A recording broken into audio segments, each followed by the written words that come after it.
میرے بیٹے کو کمپنی کی طرف سے گھر ملا تو میں بھی خوشی خوشی اپنا سامان باندھنے لگا۔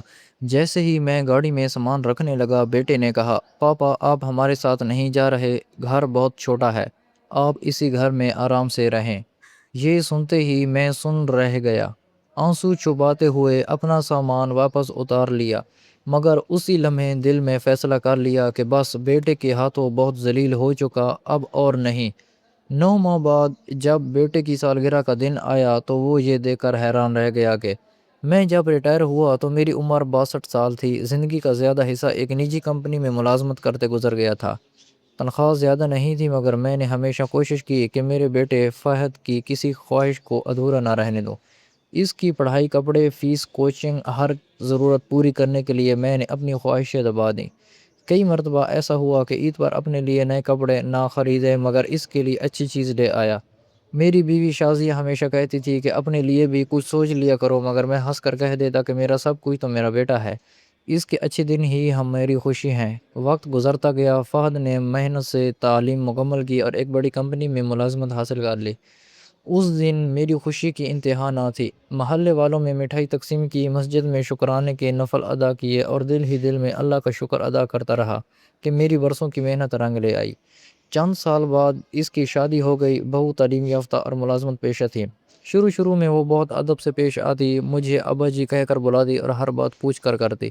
میں نے بھی اسے ہمیشہ بیٹی سمجھا۔ میری بیوی کا انتقال شادی سے 1 سال پہلے ہو چکا تھا، اس لیے گھر میں ہم 3 ہی افراد تھے۔ میں کوشش کرتا کہ ان کی زندگی میں مداخلت نہ کروں، اپنے کام خود کرتا۔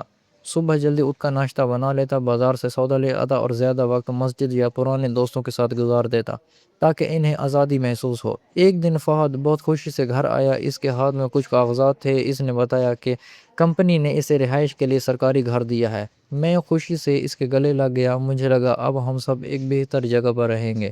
میں نے فوراً الماری کھولی، اپنا پرانا سامان نکالنا شروع کر دیا۔ بیوی کی تصویر، چند کتابیں، کچھ کپڑے اور ضروری چیزیں ایک بیگ میں رکھنے لگا۔ کئی سال بعد میرے چہرے پر ایسی خوشی آئی تھی جیسے زندگی دوبارہ سنورنے والی ہو۔ اگلی صبح کمپنی کی گاڑی سامان منتقل کرنے کے لیے آ گئی۔ میں نے مزدوروں کے ساتھ مل کر سامان اٹھانا شروع کیا۔ جب میں اپنا بیگ گاڑی میں رکھنے لگا تو فہد نے اچانک میرا ہاتھ پکڑ لیا۔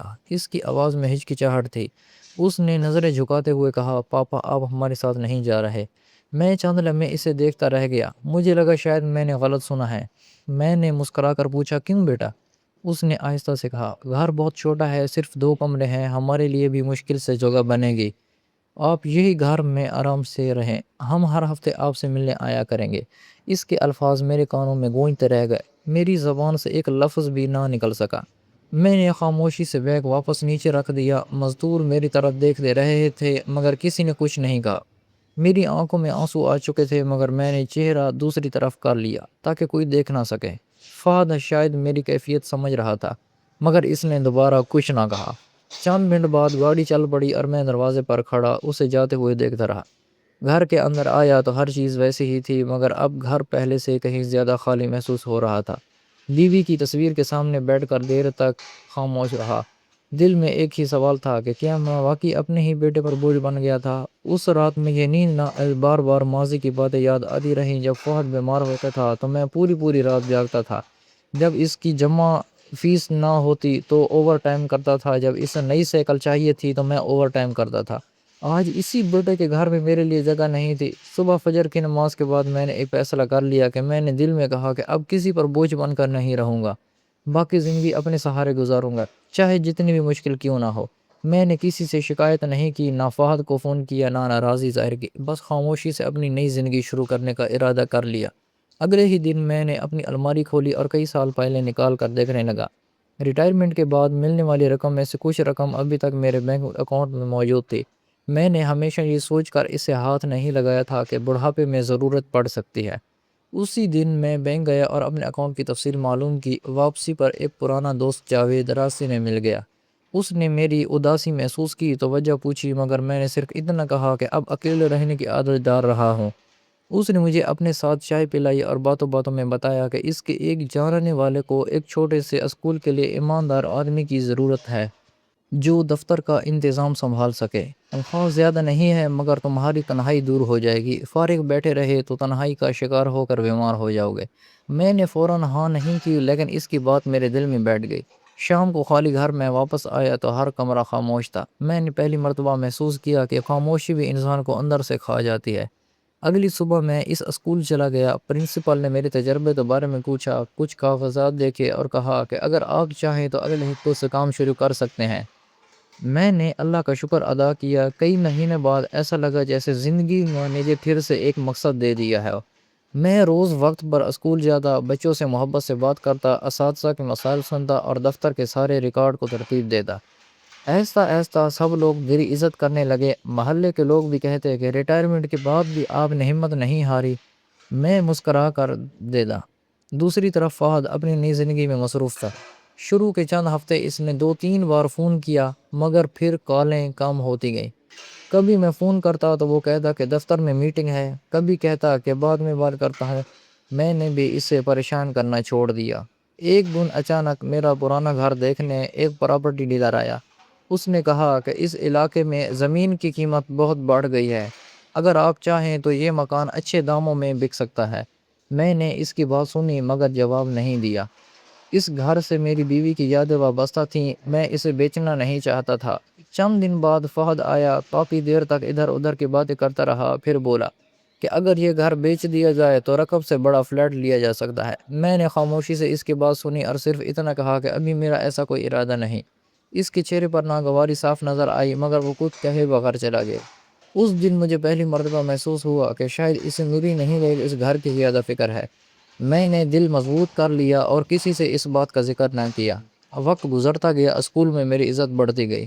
اگر کوئی بچہ فیس نہ دے سکتا تو میں پرنسپل سے بات کر کے اسے مہلت دلوا دیتا۔ ایک یتیم بچے کی کتابیں بھی میں نے اپنی جیب سے خرید کر دیں۔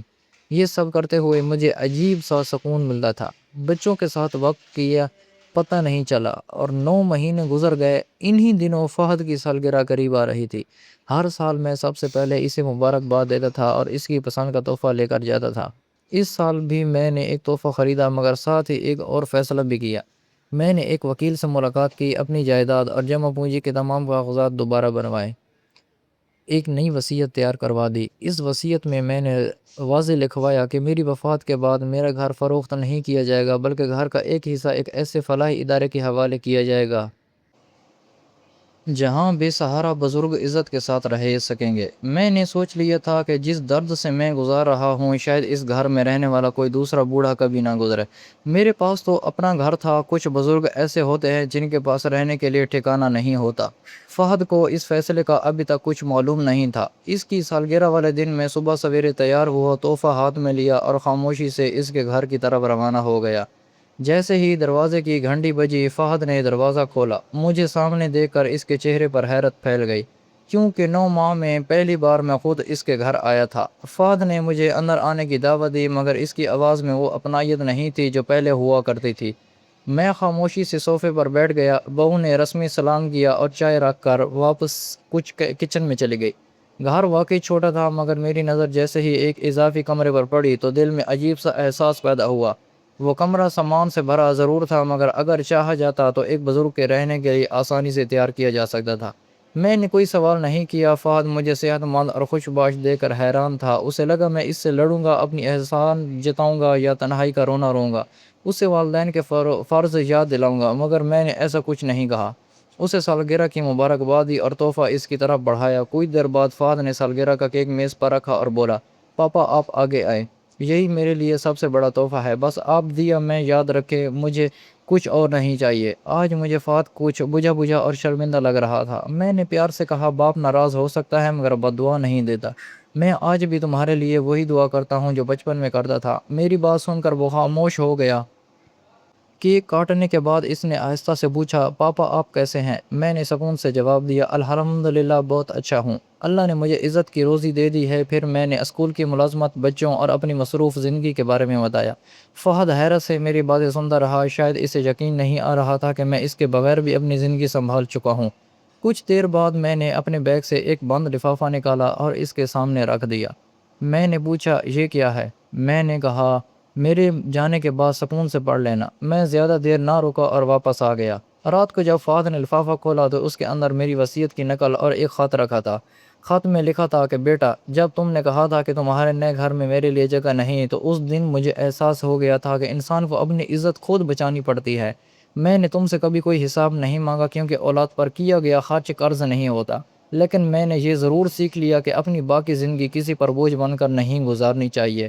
میں نے شروع میں سوچا مگر گھر ایک ایسے فلاحی ادارے کے نام کر دوں جہاں بے سہارا بزرگ عزت کے ساتھ رہ سکیں، مگر میں ایسا نہیں کر سکا، کیونکہ میری جمع پونجی میں جو کچھ بھی ہے تمہاری امانت ہے۔ میری وصیت کی کاپی خط کے ساتھ ہے۔ اگلی صبح فہد سیدھا میرے گھر پہنچا، دروازہ کھلا تھا۔ میں صحن میں پودوں کو پانی دے رہا تھا۔ وہ دوڑ کر میرے قدموں میں بیٹھ گیا اور پھوٹ پھوٹ کر رونے لگا۔ بار بار کہتا رہا، پاپا مجھے معاف کر دیں، میں نے بہت بڑی غلطی کی، میں دوسروں کی باتوں میں آ کر اپنا فرض بھول گیا۔ میں نے اسے اٹھایا اور سینے سے لگا لیا۔ میں نے کہا، بیٹا، معافی مانگنے سے انسان چھوٹا نہیں ہوتا اور معاف کر دینے سے باپ بڑا نہیں بنتا۔